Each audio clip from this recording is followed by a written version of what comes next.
Hello, this is Dr. Do again. This video is outside of medicine, continue with historical figures and dynasties. Last time I mentioned about Qing dynasty and talk about Qing dynasty, always think about there's a female ruler, Cixi. She was actually never give her title as empress or queen. She start from the concubine and move on to the second of not the queen, but the second of the. There's a west and the east. Usually, the emperor has the west palace, which dwell the queen, and also the east palace, which dwell the queen, and the west palace just a concubine. So Cixi, which is the west. So on top of her, there's a east palace, which is the queen. And eventually, after the emperor died, and she just gained the trust from the queen. So the queen turned in and burned the instruction from the previous emperor, saying that do not let Cixi hold the power. But she just couldn't hold that, so then because she trusted Cixi, but Cixi eventually, I think, plot some schematic plot and killed her anyway. So she had the power, but never she called herself empress. She always called her like the mother of emperor. There's a title. That's a title, the mother of emperor. And so always she raised her son as a emperor. But her son died at young age because of disease or infection or whatever disease. And then she took her sister's son at 6 years old, brought in the palace, and gave the title of emperor. So she still ruled, but under this name of 6 years old, Guangxu. So basically, she never gave her title of emperor, empress, or never established a dynasty, but she just ruled, hold the power for such a long time. That's the kind of in history. And during that time, a lot of war, international invasions, and domestic rebellions. So anyway, talking about Cixi, after she died, and her nephew, which is Guangxu, they died in one day after another, so just almost at the same time. And then the power transitioned to the military commander under at that time under Sun Yat-sen. But Sun Yat-sen passed his power to this people. This person name is Yuan, and he used to serve at Cixi's court. And later on, he also win the trust from Sun Yat-sen, and Sun Yat-sen passed away, passed the power to him. And after Cixi died, so when Guangxu died, he held the power, and he promised never going to be called emperor. But he did. Actually, he broke his promise. He wanted to call himself emperor, has the ceremony to establish dynasty, but that's really cannot hold any ground, could not hold any ground. So he fell, and along with his dynasty soon, because a lot of military leaders cannot accept that, because that's already the time of no emperor, no. So that's the history of modern time. This video, I think I'm going to talk about the female rulers in history. They already talk about in Han Dynasty, when Bang, who was the founder, died, and the power transitioned to his wife, Lu Zhili. This woman was very capable, with a good background, grew up in the high society, and that's why Liu Bang was, on the other hand, was low. But she is very capable, endure, and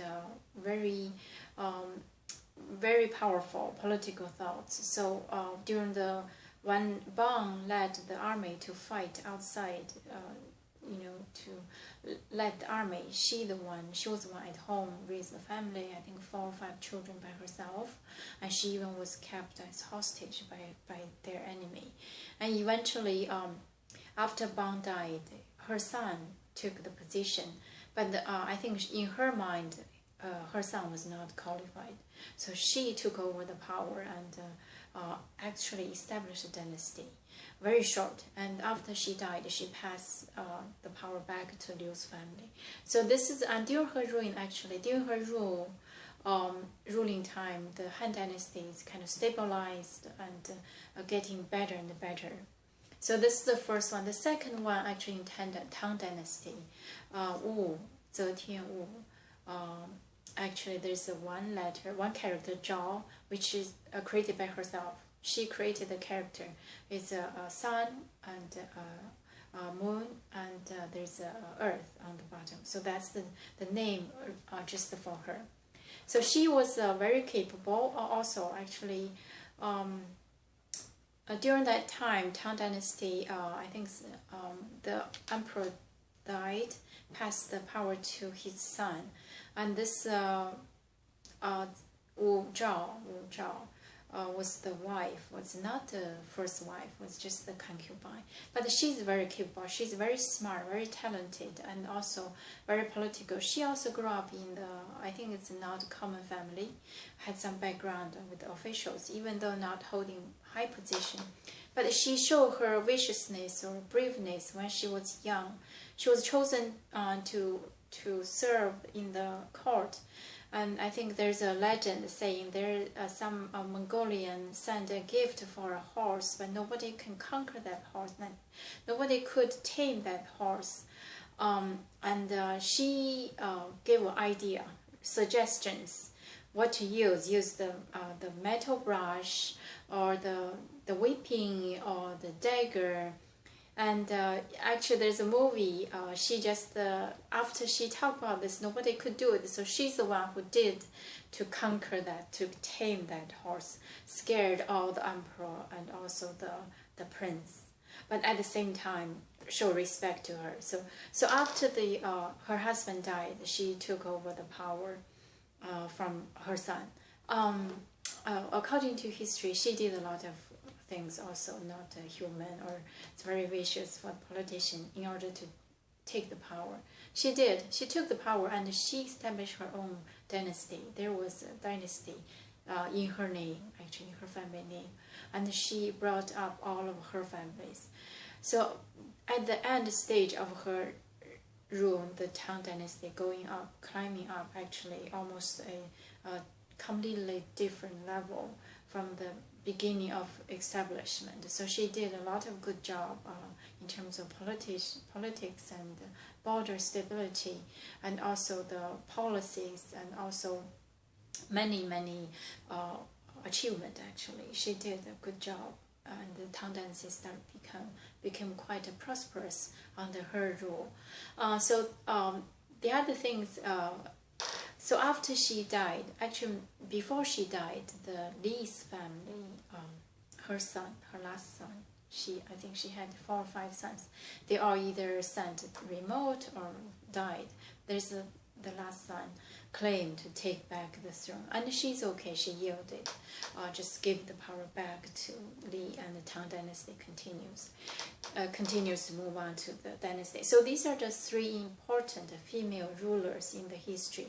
I think just like West, not every woman can rule, but if they rule, they might do a good job. Like the same thing as Scottish Queen Mary or Elizabeth I. They were the ruler at the same time, and Elizabeth I ruled the country and to the prosperity, completely independent from the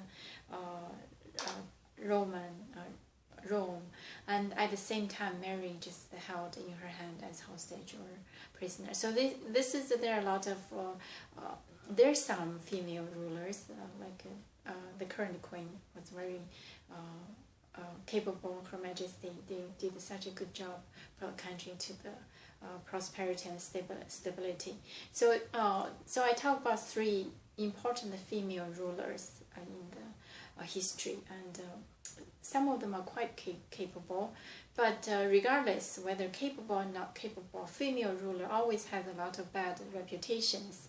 Because if those things were done by men, then probably it's okay, but it was done by women, there must, because in everybody's mind, women supposed to be a mother, loving, the passion, but if you hold the power for politics, that's probably changing the the identity or changing the impressions. But anyway, if a female ruler like Cixi was not a good one actually, and Zhi and Wu, they both did a quite good job actually to move the country forward, getting better.